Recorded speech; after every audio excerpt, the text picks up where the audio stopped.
يا ربنا اعترفنا بأننا اقترفنا وآننا أسرفنا على لظى أسرفنا. يا ربنا اعترفنا بأننا اقترفنا وآننا أسرفنا على لظى أسرفنا. فتب علينا توبة تغسل لكل حوبة واستر لنا العورات وآمن الروعات. فتب علينا توبة تغسل لكل حوبة واستر لنا العورات وآمن الروعات. يا ربنا اعترفنا بأننا اقترفنا وآننا أسرفنا على لظى أسرفنا. يا ربنا اعترفنا بأننا اقترفنا وآننا أسرفنا على لظى أسرفنا. واغفر لوالدينا ربي ومولودينا والآل والإخوان وسائر الخلان. واغفر لوالدينا ربي ومولودينا والآل والإخوان وسائر الخلان. يا ربنا اعترفنا بأننا اقترفنا وآننا أسرفنا على لظى أسرفنا. يا ربنا اعترفنا بأننا اقترفنا وآننا أسرفنا على لظى أسرفنا. فضلا وجودا منا لا باكتساب منا بالمصطفى الرسول نحظى بكل سول. فضلا وجودا منا لا باكتساب منا بالمصطفى الرسول نحظى بكل سول. يا ربنا اعترفنا بأننا اقترفنا وآننا أسرفنا على لظى أسرفنا.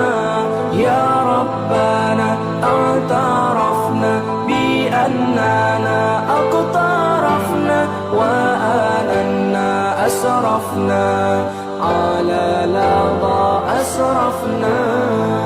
يا ربنا اعترفنا بأننا أقترفنا. الرجيم. بسم الله الرحمن الرحيم. فضربنا على آذانهم في الكهف سنين عددا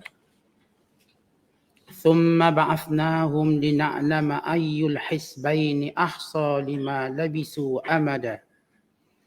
نحن نقص عليك نبأهم بالحق إنهم فتية آمنوا بربهم وزدناهم هدى. وربطنا على قلوبهم إذ قاموا فقالوا ربنا رب السماوات والأرض لن ندعو من دونه إلها لقد قلنا إذا شططا. هؤلاء قومنا اتخذوا من دونه آلهة لولا يأتون عليهم بسلطان بين. فمن أظلم ممن افترى على الله كذبا وإذ اعتزلتموهم وما يعبدون إلا الله فأووا إلى الكهف ينشر لكم ربكم من رحمته ويهيئ لكم من أمركم مرفقا وترى الشمس إذا طلعت تزاور عن كهفهم ذات اليمين وإذا غربت تقرضهم ذات الشمال وهم في فجوة منه ذلك من آيات الله من يهد الله فهو المهتد ومن يضلل فلن تجد له وليا مرشدا وتحسبهم أيقاظا وهم رقود ونقلبهم ذات اليمين وذات الشمال وكلبهم باسط ذراعيه بالوصيد لو اطلعت عليهم لوليت منهم فرارا ولملئت منهم رعبا وكذلك بعثناهم ليتساءلوا بينهم قال قائل منهم كم لبثتم قالوا لبثنا يوما أو بعض يوم قالوا ربكم أعلم بما لبثتم فابعثوا أحدكم بورقكم هذه إلى المدينة فلينظر أيها أزكى طعاما فليأتكم برزق منه وليتلطف ولا يشعرن بكم أحدا إنهم إن يظهروا عليكم يرجموكم أو يعيدوكم في ملتهم ولن تفلحوا إذا أبدا. Sadaqallahul Azim. Maksudnya, lalu kami tidurkan mereka dengan nyenyaknya dalam gua itu bertahun-tahun yang banyak bilangannya. Kemudian kami bangkitkan mereka dari tidurnya untuk kami menguji siapakah dari dua golongan di antara mereka yang lebih tepat kiraannya tentang lamanya mereka hidup dalam gua itu. Kami ceritakan kepadamu wahai Muhammad perihal mereka dengan benar. Sesungguhnya mereka itu orang-orang muda yang beriman kepada Tuhan mereka.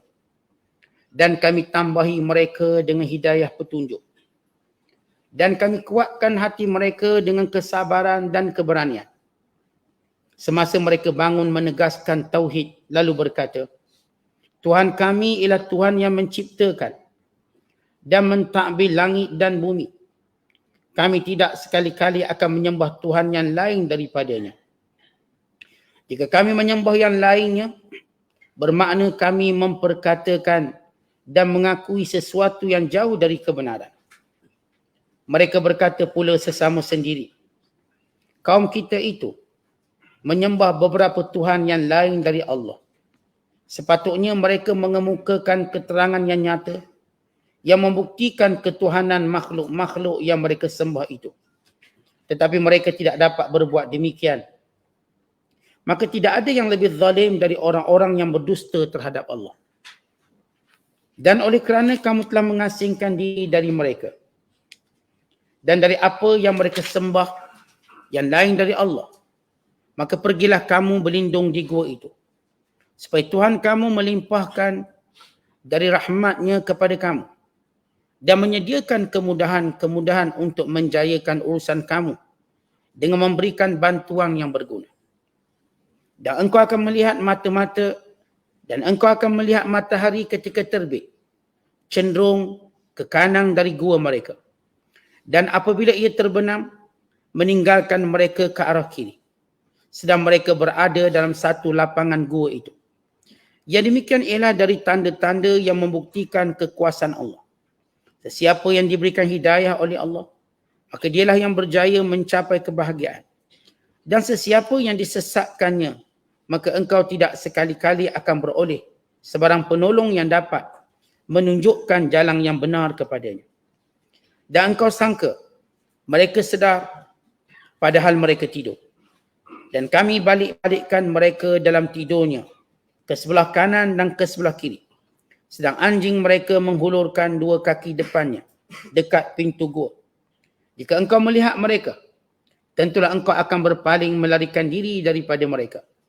Dan tentulah engkau akan merasa sepenuh-penuh gerung takut kepada mereka. Dan demikian pula kami bangkitkan mereka dari tidurnya, supaya mereka bertanya-tanyaan sesama sendiri. Salah seorang di antaranya bertanya, berapa lama kamu tidur? Sebahagian dari mereka menjawab, kita telah tidur selama sehari, atau sebahagian dari hari, atau sebahagian dari sehari. Sebahagian lagi dari mereka berkata, Tuhan kamu lebih mengetahui tentang lamanya kamu tidur. Sekarang utuslah salah seorang dari kamu membawa wang perak kamu ini ke bandar. Kemudian biarlah ia mencari dan memilih mana-mana jenis makanan yang baik lagi halal yang dijual di situ. Kemudian hendaklah ia membawa untuk kami sedikit habuan daripadanya. Dan hendaklah ia berlemah lembut dengan bersungguh-sungguh semasa di bandar. Dan janganlah dia melakukan sesuatu yang menyebabkan sesiapa pun menyedari akan hal kamu. Sesungguhnya, kalaulah mereka mengetahui hal kamu, tentulah mereka akan merejam dengan membunuh kamu. Atau mereka akan mengembalikan kamu kepada agama mereka secara paksa. Dan jika berlaku demikian, kamu tidak sekali-kali akan berjaya selama-lamanya. Ayat-ayat yang kita bacakan ini masih lagi dalam suratul Kahf. Surah yang ke-18 pada juzuk yang ke-15. Bermula ayat yang ke-11 sehinggalah ayat yang ke-20. Kalau sebelum ini kita telah menceritakan sebab turunnya ayat ini. Bila musyrik Mekah mendapat maklumat, mendapat pengetahuan daripada Yahudi untuk menguji Nabi Muhammad sallallahu alaihi wasallam. Bagi melemahkan dakwah Rasulullah. Bagi menjadikan baginda tidak mampu menjawab setiap persoalan yang diutarakan. Maka mereka bertanya kepada Rasulullah tentang Ashabul Kahfi. Tetapi pertanyaan itu bagaikan umpama kita kata menepuk air di dulang. Orang musyrikin menyangka dengan soalan itu melemahkan Rasulullah dan melemahkan dakwah. Rupa-rupanya soalan itu memperkuatkan lagi dakwah Rasulullah dan memperteguhkan lagi kebenaran baginda sallallahu alaihi wasallam. Kerana kisah Ashabul Kahfi ialah pemuda yang lari daripada menyembah berhala. Kerana mereka ingin menjaga dan ingin mentauhidkan Allah. Pemuda-pemuda yang sanggup tinggalkan kemewahan, sanggup meninggalkan bandar yang terkenal waktu itu, bahkan sanggup meninggalkan tanah air mereka demi menjaga akidah. Untuk menunjukkan bahawa itulah kemuliaan, itulah kehebatan akidah. Bila mana Allah Ta'ala berikan seseorang itu petunjuk, maka tanda nilai petunjuk dia sanggup berkorban apa sahaja. Tanda petunjuk itu berharga dalam diri seseorang. Bila Allah sayangkan dia, maka dia sanggup korban apa sahaja demi menjaga agama. Seolah-olah kisah Ashabul Kahfi bukan sekadar untuk meneguhkan dakwah Nabi sallallahu alaihi wasallam. Bahkan sebenarnya menempelak orang-orang musyrik Mekah yang mengutamakan dunia dan kekayaan. Lebih daripada kebenaran dan tauhid, sedangkan mereka mengetahui sejarah Kaabah tidak pernah ada berhala sehingga berlaku penyelewengan yang dilakukan salah seorang daripada nenek moyang mereka yang bernama Amr bin Luhai, yang dilaknat oleh Allah Subhanahu Wa Taala kerana meletakkan berhala di kota Mekah. Maka kisah ini akhirnya makan tuan. Mereka menyangka Ashabul Kahfi hanya cerita aneh yang akan menggagalkan Rasulullah jawab. Rupa-rupanya ia kisah mempertahankan akidah. Ia kisah orang yang sanggup buat apa sahaja demi jaga akidah. Bahkan sampai peringkat berada dalam gua. Maka ini juga isyarat untuk Nabi sallallahu alaihi wasallam berhijrah ke Madinah Al-Munawwarah. Di sebalik penentangan, kalau Ashabul Kahfi lari ke gua dan ditidurkan oleh Allah dalam tempoh yang panjang. Manakala Nabi sallallahu alaihi wasallam diperintahkan untuk pergi ke Madinah. Namun Allah Ta'ala tetap memuliakan sejarah Al-Kahfi gua dengan Rasulullah sallallahu alaihi wasallam juga bersembunyi di gua Thur. Untuk mendapat kelebihan Ashabul Kahfi. Walaupun sepakat ulama Rasulullah berada dalam gua selama 3 hari. Sehingga hari penghijrahan baginda sallallahu alaihi wasallam. Bukan setengah ulama mengarang tentang kitab-kitab ataupun sejarah yang berkait dengan peranan gua dalam dakwah para Nabi. Termasuk Nabi Muhammad SAW Daripada permulaan mendapat wahyu di Gua Hira, sehinggalah hijrah di Gua Thur, sehinggalah dalam peperangan Uhud. Ketika mana Rasulullah bersembunyi demi melarikan diri daripada asakan musyrikin Mekah. Rasulullah berada di suatu tempat gua di kawasan banjaran Gunung Uhud. Dia panggil Fathah, kawasan terbuka yang kalau hari ni kita pergi ke Uhud, kita akan jumpa tempat tu. Walaupun di pagar, tapi boleh tengok daripada luar. Dan demikian juga kisah-kisah yang terdahulu. Di sini bila Allah Subhanahu Wa Taala menjelaskan antara pertolongan Allah ialah Allah berikan tidur. Dalam perjuangan, antara benda yang merupakan satu nikmat yang dirasai oleh manusia ialah tidur. Kerana dalam keadaan tidur mereka aman. Bila kita tidur, kita tak fikir lagi masalah. Kita tak fikir lagi sakit demam kita. Kerana kita tidur. Bahkan bila Allah menurunkan tidur, an-nu'as, mengantuk dalam peperangan, itu tanda kemenangan.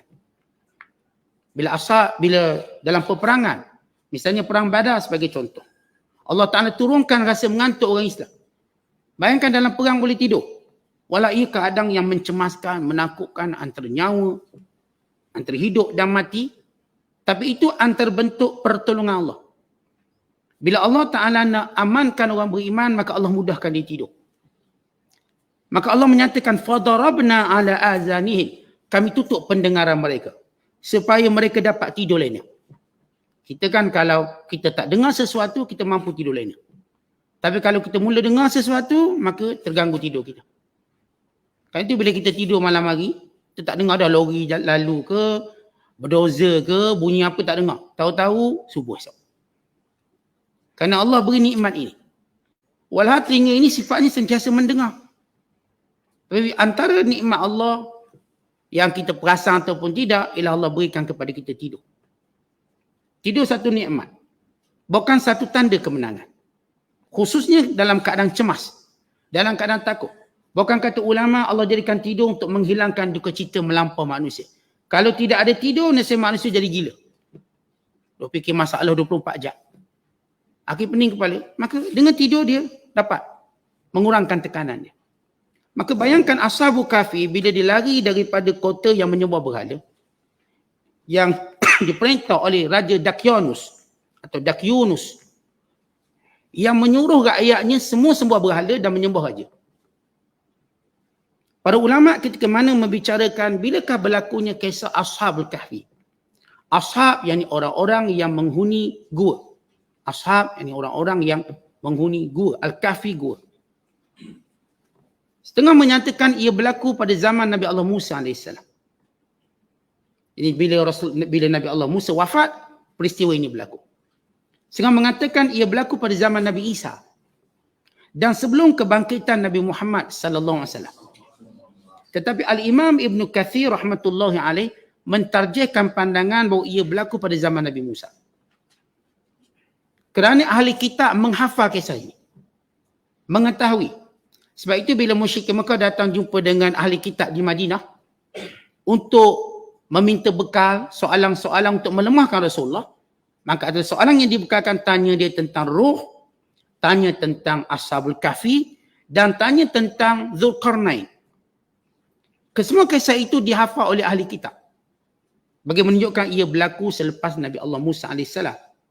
Kerana mereka menjaga kisah ini. Cuma ada banyak maklumat yang mereka tidak mengetahuinya. Yang mereka tahu kisah Ashabul Kahfi, tapi tidak mengetahui secara tepat. Melainkan berlaku penyelewengan dan sebagainya. Kemudian Allah Ta'ala menyatakan, sini na'adada, kami jadikan mereka tidur dengan satu tempoh yang panjang. Sini, yakni tahun-tahun yang banyak. Artinya dia bukan hari, dia bukan bulan, dia tahun. Di sinilah bermula kita katakan kejahilan ahli kitab. Ahli kitab mereka terus meneka-neka berapa ratus tahun Ashabul Kahfi tidur. Dan ia menjadi satu persoalan yang menjadikan mereka sentiasa berfikir. Berapa tahun tidur? Adakah 100 tahun, 200 tahun, 300 tahun dan sebagainya. Maka Allah menyebut dalam surah Al-Kahfi jumlah atau tempoh mereka tidur dengan bilangan yang tepat. Kerana Allah yang menidurkannya. Maka Allah mengetahuinya. Kemudian kata Allah, "Tsumma ba'athnahum", kemudian kami bangkitkan mereka kembali. sesudah tidur. Lina'lama ayyul hisbain, untuk kami tunjukkan mana satu kelompok ahsa lima labithu amada, yang tahu angkanya secara tepat. Sepanjang zaman mereka terus berselisih berapa tahun tidur. Walhal perselisihan itu tak penting. Yang penting bagaimana hebatnya pemuda ini jaga akidah daripada terseleweng. Tapi kebanyakan manusia, mereka duk fikir benda-benda tak penting lebih banyak daripada benda penting. Sebab itu kalau kita baca kisah Ashabul Kahfi, pertama Allah Ta'ala tak beritahu siapa nama mereka. Yang kedua Allah tak beritahu gua tu kat mana. Yang ketiga Allah Ta'ala tak beritahu zamannya bila. Yang keempat Allah Ta'ala tak beritahu apa nama anjingnya. Yang kelima Allah Ta'ala tak beritahu siapa nama rajanya. Kenapa Allah tak beritahu benda ni semua? Kenapa tak beritahu? Supaya kita tidak menyibukkan diri kita pada perkara yang kurang penting. Bukan fokus pada benda yang penting. Yang penting ialah jaga iman. Tapi ada orang cuba selongkan nak cari gurunya kat mana. Orangnya nama apa? Siapa dia? Umur berapa? Rambut dia kerinting ke lurus? Begitu ke begini? Semua nak tahu benda-benda yang tidak penting. Al-Quran tidak akan menyebut benda tak penting. Dan bila Al-Quran tak menyebut benda penting, kata ulama, supaya manusia fokus pada benda yang lebih penting. Tentu kalau kita tengok hari ni umat Islam, kita banyak bergaduh pada benda tak penting. Benda yang disebut khilafiyat. Yang penting penyatuan umat Islam, perpaduan umat Islam ni jarang orang bicara. Fikir nak bergaduh tu biasa. Kadang-kadang benda kecil-kecil je. Ni zikir ni baca berapa kali? Berapa kali? Padahal yang penting tu cuma zikir. Akhir gaduh. Yang ni pula kata pelahang ke kuat? Akhir gaduh. Yang penting dia ingat Allah. Sebab itu kisah Ashabul Kahfi ada benda yang agak signifikan, kata ulama.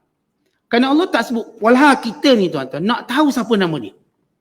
Kita kan kalau orang beritahu, ni tadi ada orang hantar makanan kat sini. Siapa? Mesti nak tahu. Padahal kerja kita makan sudah. Itu yang penting. Tak nak tahu juga siapa. Tak boleh, dia hamba Allah. Yalah hamba Allah, nama apa hamba Allah? Dia duduk kat mana? Bagi keluar sikit. Padahal kalau dia makan, selesai masalah dia. Tapi dia nak tahu juga. Itu dah jadi perangai kita. Kalau kita duduk kaji perangai kita, banyak benda yang membazir umur dan usia kita. Bukan banyak perbalahan kita, tak kiralah dengan suami isteri, kawan-kawan, benda-benda yang kecil, furuk cabang.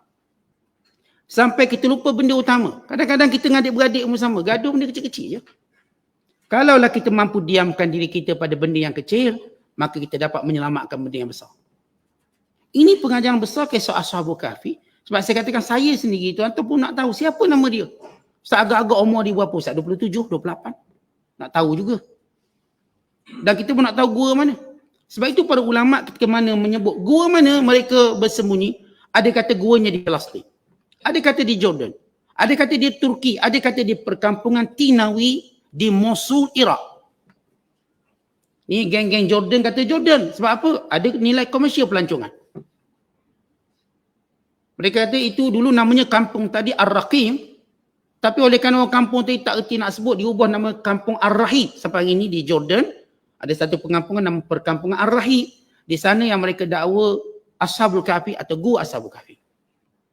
Tetapi di Turki kata tak, di Turki. Sebab itu Dr. Wahbah Zuhaili dia tahqiq kepada Ashabul Kahfi itu di Turki. Ada kata tak, di Iraq. Itu di kampung ataupun di kawasan Tinawi ataupun wilayah Mosul. Wilayah Mosul ni wilayah yang kuat penyokong Saddam Hussein di Iraq hari ini. Sejak dulu lagi, Mosul. Kampung tu kampung Tinawi, kampung di mana Nabi Allah Yunus diutuskan. Tinawi. Ada yang mengatakan di Palestin. Tuan-tuan, kenapa dalam Quran tak selesaikan benda tu? Sebab, buat apa kita balas benda tu? Al-Quran membiarkan benda tu semua supaya kita dapat berlapang dada. Yang nak kata dekat Iraq, katalah, tak ada masalah. Dia tak rosak akidah, katalah. Yang nak kata kat Palestin, katalah. Yang nak beritahu sini, silakan, tak ada masalah apa-apa. Biar dapat melancong semua, biar pergi melancong semua. Jadi kaya belaka lah, kalau tak gaduh, kaya belaka. Kat Jordan pun kaya, dekat Turki pun kaya, orang melancong. Ni pun kaya. Jadi perkara-perkara ini satu benda yang perlu kita sedar bersama. Walaupun saya katakan semua orang memang nak tahu siapa dia. Ustaz kalau nak tahu keturunan dia apa Ustaz? Jawa dia tak orang Jawa, kau Melayu seorang Ustaz tak ada ke? Kau Melayu ni kan bangsa dah lama, takut ada seorang tersesat sana. Jadi kita mungkin keturunan Ashabul Kahfi. Jadi benda-benda itu bukan keutamaan. Sebab itu Allah tak cerita. Gua Allah tak cerita. Zaman Allah tak cerita. Tapi lihat bagaimana Allah cerita tentang mereka berpegang dengan akidah yang kuat. Kata Allah, nahnu naqussu 'alaika naba'ahum bil haqq. Kami akan ceritakan kisah ini dengan betul, dengan benar. Tanpa takut tambah, tanpa benda-benda yang tak penting. Perkara yang benar. Point. Dengan bahasa kita, point ni, point. Innahum, mereka semua. Fityatun, pemuda-pemuda. Amanu bi rabbim, yang benar-benar beriman dengan Tuhan mereka. Wazidnahum huda, ikhlasnya mereka beriman, kami sentiasa tambahkan hidayah pada mereka. Di sini menunjukkan iman bertambah dan berkurangan. Siapa yang benar imannya, imannya akan bertambah. Dibenarkan dengan amalan. Sebab itu kata ulama, wasaddaqahul amal. Iman dimesti dia bukan dakwa-dakwi, tapi dibenarkan dengan perbuatan. Sebab itu orang beriman sibuk dia beramal, bukan sibuk bercakap. Sebab iman kita tak bertambah dengan kita bercakap, tapi dengan beramal. Ruang-ruang masa kita terus kita beramal. Kan itu Allah Ta'ala tak beri kita umur panjang supaya kita sibuk beramal daripada bercakap. Allah tak beri kita umur 1000 tahun, 2000 tahun. Tidak kita sembang banyak. Allah beri satu tempoh umur. Dan Allah pun tak beritahu bila kita akan mati. Ada yang Allah beri 50, 60, 70. Kesemuanya ini untuk manusia sibukkan beramal. Kerana bila iman itu benar-benar ikhlas, Allah tambah hidayah. Macam mana ikhlas? Dia beramal. Sebab itu setiap kali Allah menyebut innal ladzina amanu, orang beriman wa amilus solihat. Dalam hal keadaan mereka tidak pernah berhenti buat amal soleh. Sabda Nabi sallallahu alaihi wasallam, "La yashba'al mu'min min khairin hatta yakuna muntahahul jannah." Orang beriman tidak pernah kenyang daripada buat baik sehingga kesudahannya syurga. Kita tak ada cerita saya dah buat lah Ustaz, dulu dah buat. Kita tak ada main dulu-dulu. Terus dan terus. Dulu kini selamanya kita beramal soleh. Jangan cerita yang kita sedekah dulu. Jangan cerita yang kita solat dulu. Jangan cerita kita mengaji dulu, ngetuk guru dulu. Tak terus sampai kita mati. Ya ada setengah orang dia mengaji ngetuk guru dia yang lama. Ngetuk guru dah mati dia pun stop. Ada setengah orang dia mungkin dah pernah buat baik dulu, sekarang dia nak stop dah buat baik. Kata orang beriman mana pernah stop buat baik. Bukan mereka menggandakan lagi kebaikan. Sebab itu kata Allah, wazidnahum huda, kami tambah petunjuk. Untuk diterus menyibukkan yang dalam kebaikan. Warababna ala qulubihim, kami kukuhkan hati mereka. Kami ikat hati mereka, teguh. Idh qamu, ketika mana mereka berdiri dengan berani bercakap. Faqalu, mereka berkata, Rabbuna Rabbus samawati wal ard, Tuhan kami, Tuhan yang menguruskan, yang menciptakan langit dan bumi. Kisahnya, raja ini dipanggil semua, dia menyuruh keluarkan satu doktrin negara, semua kena sembah berhala. Maka mula dia bangunkan berhala-berhala. Tetapi ada penentang-penentang, antaranya ialah pemuda-pemuda ini. Akhirnya raja ini panggil mereka satu persatu. Mereka tidak mengenali sesama mereka. Seorang datang, lalu berkata, kenapa kamu tidak mau menyembah berhala? Mereka berkata, Tuhan kami ialah Allah, yang menguruskan, yang menciptakan langit dan bumi. Kenapa sebut diciptakan langit dan bumi?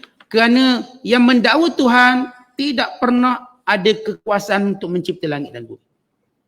Terus sebut alam paling tinggi sekali, alam ulwi, langit dan bumi seluruhnya. Maka raja ini bila pemuda ini bercakap dengan berani, dan kadang raja tidak mahu jadi buah bicara orang lain kalau dia membunuhnya. Raja kata, aku beri tempoh kamu untuk satu tempoh, kemudian kamu datang untuk sembah berhala. Maka pemuda setuju untuk diberi tempoh. Akhirnya satu persatu dipanggil. Bila mereka sama-sama berdiri depan sultan, satu depan raja, satu persatu, tanpa mereka mengenali sesama mereka. Kerana pertemuan mereka secara tak sengaja di satu tempat ketika mana masing-masing cuba melarikan diri, menyelamatkan diri untuk menjaga agama. Waktu itu baru mereka bertemu. Ketika mana di mana mereka tak mengenali. Bukan mereka sama, saling tidak mengetahui orang ni apakah cenderung semua berhala atau tidak. Tetapi Allah akan satukan orang soleh di mana pun tempat. Kadang-kadang kita tak jumpa untuk satu tempoh. Tapi bila kita memang orang soleh, last kali kita akan dipertemukan dengan orang soleh. Kalau kita orang baik, kita akan dipertemukan dengan orang baik. Dan sebaliknya, Kalau kita memang orang tak baik, kita akan jumpa orang tak baik juga.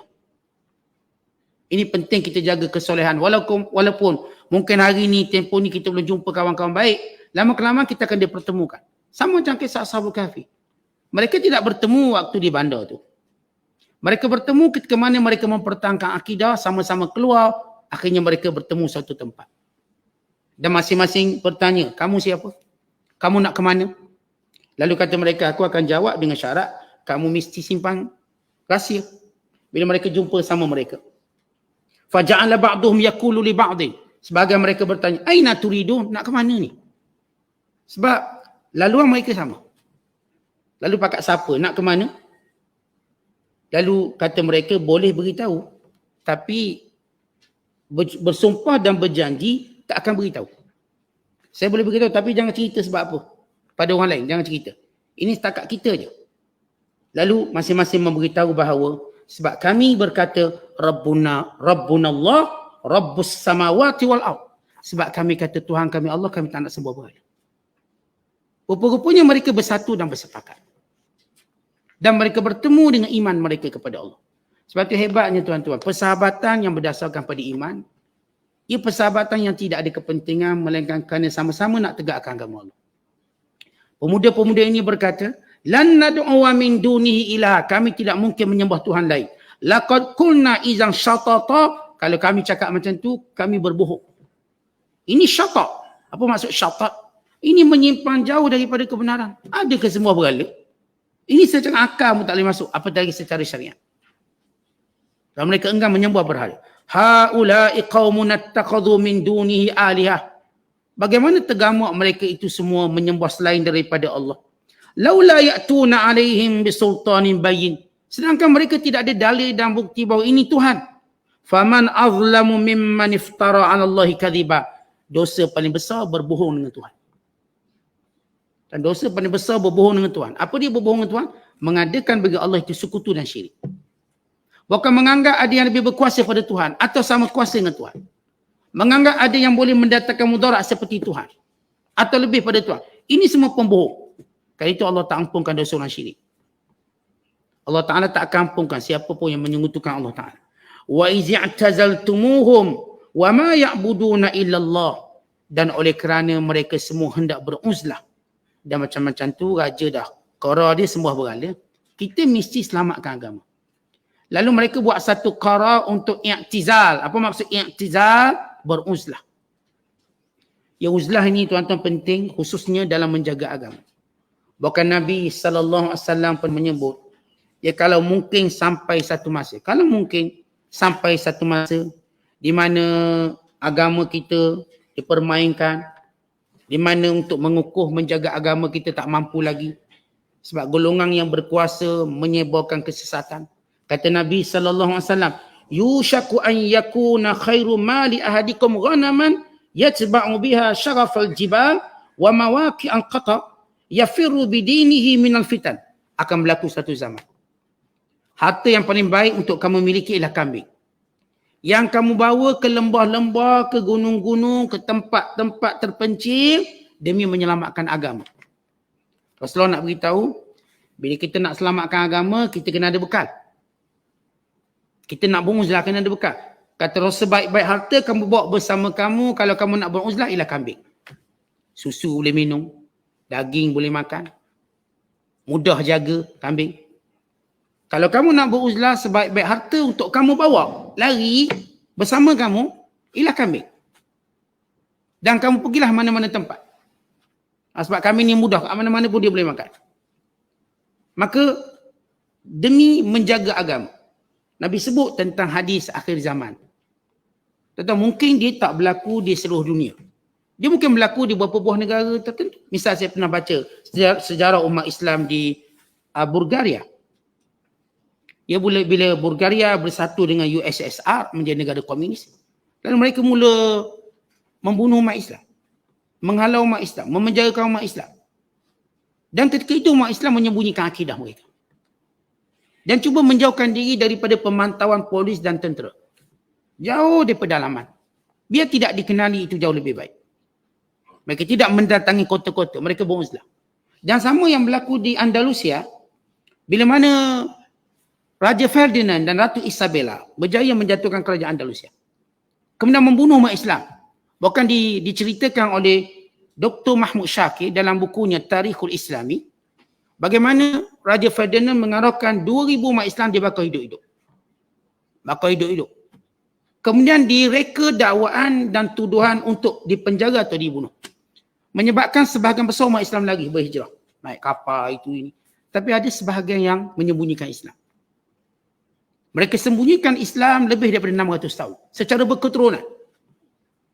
Ketika mana Akta Kebebasan Agama dipinda di Sepanyol. Itu sekitar tahun 1990. Tiba-tiba didapati orang Islam ada. Orang Islam ada. Dan orang Islam tu daripada ialah keturunan asal orang di Sepanyol. Bukan pendatang daripada Algeria ke, yang daripada negara-negara Arab, yang berhijrah ke Spain atau ke Sepanyol. Tak, dia memang asal situ. Lalu waktu ditanya, bagaimana kamu jaga agama kamu? Lalu kata mereka, kami bila keluar, kami berpura-pura seperti Kristian, tapi bila kami masuk rumah, kami solat.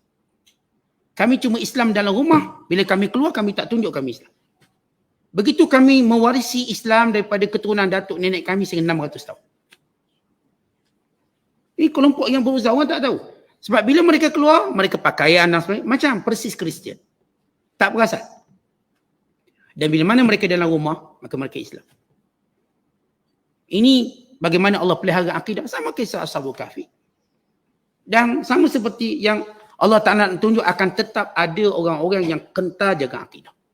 Macam mana pun hiruk pikuk dunia ini, bagaimanapun buruk fitnah, akan tetap ada yang menjaga agama. Mereka ini tetap wujud, tetap ada. Dan mereka menjadi keajaiban dunia dan alam. Dan menunjukkan kebenaran Islam dan kekuatannya. Kembali pada kisah Ashabul Kahfi, kata Allah, wa ma ya'buduna illallah fa'wu ilal kahf, maka berlindunglah kamu dalam gua. Yang syullakum rabbukum min rahmati, Allah akan melimpahkan rahmat pada kamu. Wa yuhayyi lakum min amrikum mirfaqa, dan memudahkan urusan kamu. Ayat ini menjadi suatu tasliyah atau kegembiraan kepada Rasulullah. Dan kegembiraan pada umat Islam sepanjang zaman. Kita tuan-tuan sekalian, bila kita benar-benar nak jaga agama, Allah akan mudahkan urusan kita. Allah akan menjadi teman kita di mana pun berada. Nak jaga agama, jangan bimbang. Sebab itu sejarah bagaimana umat Islam tersebar di seluruh dunia. Dan Rasulullah memang ada beritahu Islam akan tersebar seluruh dunia. Allah mudahkan setiap kali umat Islam hendak ataupun kita katakan berada di mana-mana negara. Walaupun mereka menjadi aqalliyatu, minority. Tapi Allah jadikan mereka ini sentiasa kuat. Terpelihara dan terjaga.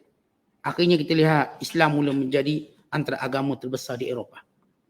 Di Perancis menjadi agama yang kedua selepas Kristian. Satu tempoh yang begitu singkat. Bukan di seluruh Eropah. Lebih daripada jumlah semua umat Islam di Eropah hampir 50 juta orang. Kita kira daripada Britain, Perancis, Itali dan semua negara-negara Eropah. Ini umat Islam makin kuat. Dan dakwah dibuat secara terbuka di pasar-pasar, secara terbuka. Demikian Allah memudahkan urusan umat Islam. Masuk pula tokoh bola sepaknya, tokoh arti, tokoh-tokoh sekian. Itulah Islam. Dia akan berkembang walau apa situasi keadaan. Kemudian kata Allah, wa tara syamsa idza tala'at tazawaru an kahfihim dhatal yamin wa idza gharabat taqriduhum dhatal shimal wa hum fi fajwatin min. Ashabul Kahfi tidur dalam gua yang luas. Dan kadang terbuka pintu gua. Dan kadang gua tadi terbuka, gua memang tak ada pintu lah. Buka macam tu ada fathah. Maka matahari tadi, waktu mana terbit dia ke kanan. Dan bila mana tenggelam, seolah-olah gua tadi ialah antara dua bukaan. Kerana bila matahari itu muncul, dia juga masih mengenai Ashabul Kahfi. Bila tenggelam, cahayanya juga masih berada dalam penglihatan Ashabul Kahfi. Jadi dia ada dua fathah atau dua buka, dua laluan. Dan matahari itu bergerak. Di mana Ashabul Kahfi masuk ketika mana matahari mula terbit. Terbit, baru terbit. Lalu mereka tidur, bila mereka bangun matahari hampir tenggelam. Sebab itu mereka pun confused. Kami tidur baru setengah hari. Kerana mereka berdasarkan pada cahaya matahari. Tapi mereka rasa macam dah lama. Akhirnya mereka sendiri confused. Berapa tahun? Berapa tahun mereka tidur? Dan waktu mereka bertanya sesama mereka, sebab Waktu mereka masuk gua, matahari baru naik, katakan pukul 10 pagi contoh. Bila mereka bangun, katakan ni lepas asar, ketika pukul 6 petang, matahari menuju ke nak tenggelam. Dan cahaya matahari itu kata Allah tak direct kena mereka. Kenapa tak direct? Supaya tidak merosakkan badan mereka. Tak direct. Tapi ke kanan sedikit. Cahaya matahari tak kena direct. Kena tapi tak kena direct. Kemudian kata Allah lagi bagaimana Allah pelihara jasad. Dzalika min ayatillah. Ini keajaiban Allah. Allah jaga jasad ni. Man yahdillah fahuwal muhtad. Siapa yang Allah beri petunjuk, maka dia akan dapat petunjuk. Wa man yudlil falan tajida lahu waliyyan mursyida. Siapa yang disesatkan, maka dia tak akan jumpa orang yang boleh beri hidayah. Allah Ta'ala sebut ayat ini, Allah nak beritahu dalam perjalanan Ashabul Kahfi ini ada hidayah. Siapa yang baca kisah ini, menekuninya, dia akan dapat hidayah. Tapi kalau memang jiwanya ketat, jiwanya keras, dia tak akan dapat hidayah dari kisah ini. Sebab manusia ni, daripada siap cerita, dia akan dapat pengajaran. Semua manusia suka dengar cerita. Tuan-tuan tanya siapa, suka tak dengar cerita? Suka. Dan setiap kali dia dengar cerita, dia akan cuba ambil pengajaran. Kalau dia orang ada akal. Kalau dia orang tak ada akal, dia cuma dengar cerita sebagai halua telinga. Dah. Kan itu Allah sebut di sini. Kisah ini punca hidayah. Dan ia juga punca sesat kalau orang tak ambil faedah apa-apa. Tak ambil pengajaran apa-apa. Tak wa tahsabuhum aiqadhan wa hum rukud. Siapa pun yang melihat Ashabul Kahfi menyangka mereka berjaga walhal mereka tidur. Kenapa? Kerana mata mereka terbuka ketika tidur. Mata mereka tuan-tuan terbuka dan tidur. Tuan-tuan, ghalib kita mata tutup tidur. Itu ghalib. Tapi ini yang Allah sebut keajaiban Allah. Matanya buka dan mereka tertidur. Satu rahmat Allah beri. Macam kita lah goleknya tidur kena baring, kadang tidur duduk lagi lain daripada baring. Itu kadang syok juga dengan kuliah ni. Tak lain tak boleh tidur, kat kuliah boleh tidur. Dan macam Ashabul Kahfi juga kita. 20 tahun dah buat macam tu. 20 tahun ikut kuliah. Ada benda kita nampak normalnya macam gini, tapi Allah boleh jadikan macam lain. Biasa tidur mesti pejam mata. Biasanya begitu, pejam mata. Tetapi Ashabul Kahfi Allah jadikan tahsabuhum aiqadhan. Kalau kamu tengok mereka wahai Muhammad, nampak jaga. Tuan-tuan, macam mana kita tengok orang tidur tu jaga? Pasti mata. Sebab kita kan kalau nak perasan isteri kita dah tidur belum, kita pun tengok buka, tutup. Isteri kita pun sama tengok, suami dah tidur belum, dia pun tengok dekat. Mata tutup, tidur dah tu. Anak-anak kita kalau awak tidur kan pejam mata. Dah tidur dah budak ni. Kita keluar bilik, buka balik mata, main balik, sambung main. Jadi bila Ashabul Kahfi dilihat, kata Allah Ta'ala, wahai Muhammad, kalau kamu waktu terlihat, kamu akan kata mereka berjaga. Tapi mereka tidur. Wa nuqallibuhum dhatal yamin wa dhatal shimal. Kami bolak-balikkan badannya, kata Ibn Abbas. Hikmahnya supaya badannya tidak dimakan oleh tanah. Kata ini seorang profesor perubatan nama Profesor Dr. Kurkur daripada Lubnan. Dia bahas ayat ini dan dikaji bagaimana orang kena penyakit stroke.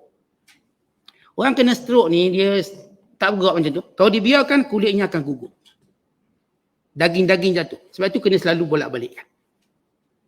Bolak-balik. Supaya dia tidak dimakan oleh bawah dia, tanah dia. Digerakkan, hikmah. Sebab itu kalau kita lihat kita tidur, kita mesti bergolek. Kanan, kiri, tidur. Bergerak. Satu hikmah untuk jaga badan. Bayangkan 300 tahun. Kalau orang masuk uak 2 hari, dia duduk gitu je, berpeluh bawah tu. Busuk bawah tu. Sebab tu kejang kanan, kiri. Kata Allah, kami bolak-balikkan badannya. Ke kanan dan ke kiri. Wa kalbuhum basitun dhira'aihi bil wasid. Dan anjing itu berada di pintu gua. Sambil membentangkan kakinya. Berjaga. Anjing itu pun dilihat menakutkan. Kenapa? Dia seperti jaga. Orang yang tidur tu mata celek. Dah jaga. Anjing pula duduk depan. Dan kata Allah lagi, lawit tala'ta alaihim. Kalau kamu tengok mereka, dan siapa pun tengok Ashabul Kahfi ketika dia tidur, lawallaita minhum firara, pasti cabut lagi. Kenapa? Wala mulita minhum ru'ba, kerana Allah campakkan rasa gerung dan takut. Kita umpama begini tuan-tuan. Kalau tuan-tuan jumpa harimau tidur, berani tak? Harimau tu tidur, berani tak agak-agak? Tak berani. Dia tidur sambil selek mata pula. Kita tak akan berani. Itu harimau. Allah jadikan pada binatang nama harimau sehingga ada kegerunan dia. Gerung. Kadang-kadang duduk dalam zoo pun kita takut juga. Dalam zoo dah dengan diri dapat namanya harimau. Kadang-kadang kalau harimau ni gigi pun dah tak ada, pun kita takut. Orang kata jangan takut, harimau tu kuku dia baru potong, gigi dia baru cabut. Kita tak akan percaya benda tu. Saya tak percaya. Walau dia tak ada gigi sekalipun kita gerung sebab dia harimau. Allah jadikan binatang ni untuk digeruni. Sama juga Ashabul Kahfi, Allah campakkan rasa gerun.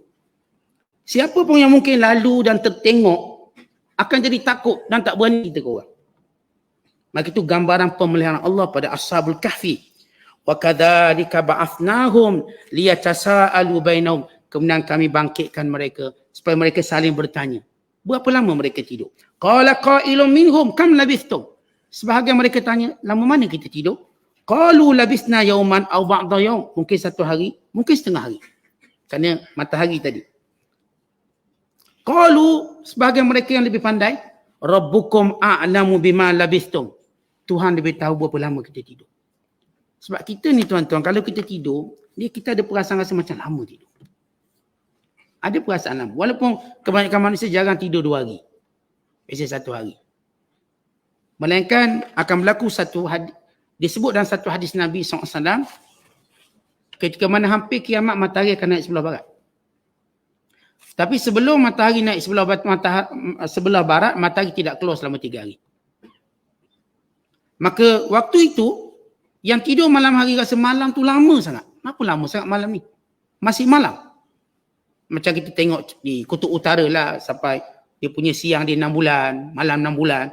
Tapi tak heran sangat sebab tempat tu terpencil berapa kerak je duduk. Ini akan berlaku pada semua ni. Sebab benda tu kalau berlaku terpencil orang pun tak bercakap. Di kutub utara 6 bulan siang. Itu bila puasa tak tahu macam mana nak buka tu. Lalu ulama-ulama beri fatwa mengambil kira negeri yang terdekat dengannya.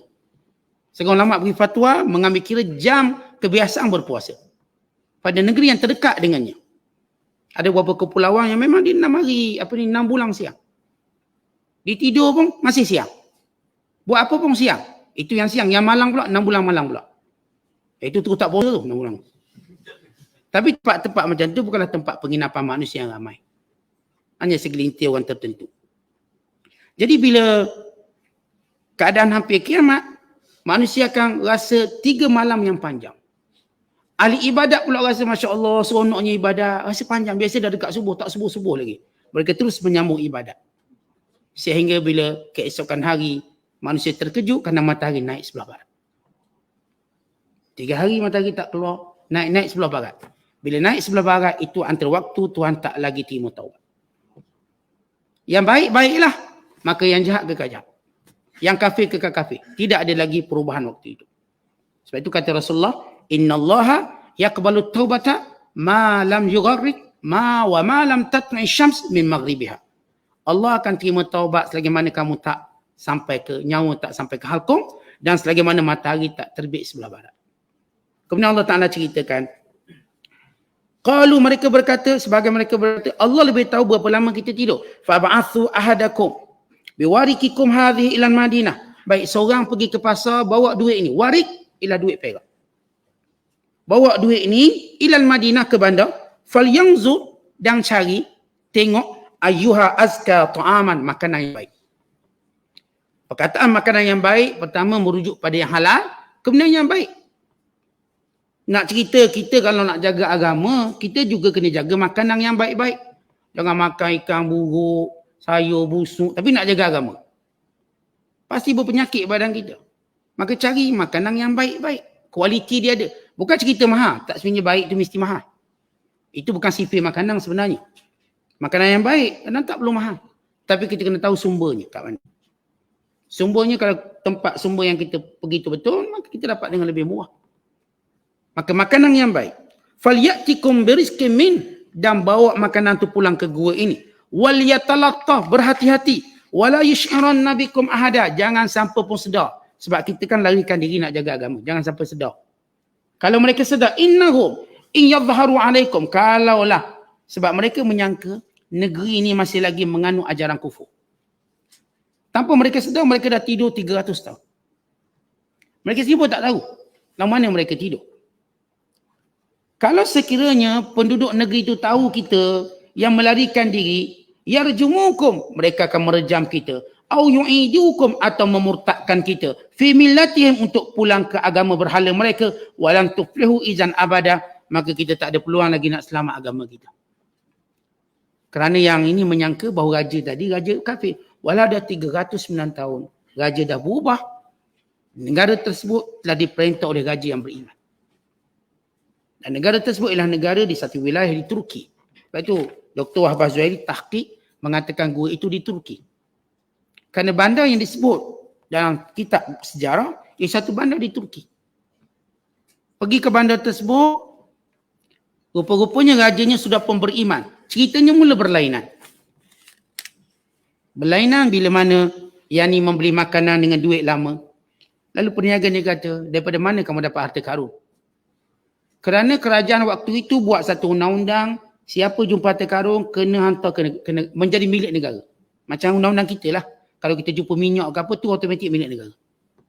Kalau tuan-tuan gali belakang rumah keluar minyak misalnya, jangan diambil. Dia dah akta tanah, dia jadi milik persekutuan terus. Jumpa emas, terus jadi milik negeri terus. Itu akta, barang-barang galian. Dan negara waktu itu letak akta, siapa yang jumpa harta karun ataupun harta yang bernilai, dia mesti kembalikan pada raja. Kalau tidak, satu hukuman berat. Maka tiba-tiba dapat duit ni, duit kan dia dicetak tahun dia. Tengok duit lama ni ambil kat mana? Dia kata tak ambil mana-mana, itu memang duit saya. Bukan, ini duit kamu jumpa. Baik beritahu. Sama ada kita berkongsi atau aku mengadu pada pihak berkuasa. Maka dia kata tak, ni bukan memang duit. Akhir bergaduh. Bergaduh sehingga didapati dan dibawa ke pengetahuan pihak berkuasa. Akhir dia pun dapat cerita. Raja dahulu, bila mak ayah tanya, mak ayah lapor kepada pihak berkuasa, anak kami hilang. Maka dia kerahkan cari, anak hilang. Dan kebetulan pemuda-pemuda ini pun memang dikehendaki oleh raja sebab mereka je tak sembah berhala. Tapi oleh kerana tak dijumpai, akhirnya raja memerintah jurutulis menulis nama mereka. Iaitu 7 orang yang hilang dan tidak dijumpai. Tanpa apa sebarang rekod jenayah dan sebagainya. Lalu senarai nama tu ditulis pada batu, zaman dulu, pada batu, dan diletak dalam pembendaharaan negara. Akhirnya raja baru ni cek balik, kita sebut barang-barang lama. Memang nama-nama mereka. Bila disebut satu persatu, ia nama-nama mereka yang pernah ditulis ratusan tahun dulu. Maka raja mula berminat tentang ini. Dan kebetulan dalam negara itu berlaku satu perbalahan. Di mana raja ni cuba untuk terapkan akidah. Adanya kiamat. Sebahagian mereka yang masih tetap kafir berkata tak ada kiamat. Maka raja dengan cerita ini membuka satu lembaran baru hujah dia. Sebab raja ni dia bukan raja autokrasi. Dia bukan jenis memaksa orang untuk beriman, tapi dia berhujah. Tapi dia tak jumpa hujah yang kuat. Sehinggalah berlaku kejadian Ashabul Kahfi ditemui, dia mendapat satu hujah baru. Hujah baru untuk menjawab kepada rakyatnya yang kufur. Supaya kembali, supaya beriman. Baik, cerita ni terhenti di sini dan kita akan sambung lagi mana esok insya-Allah taala. Wallahu a'lam. Assalamualaikum.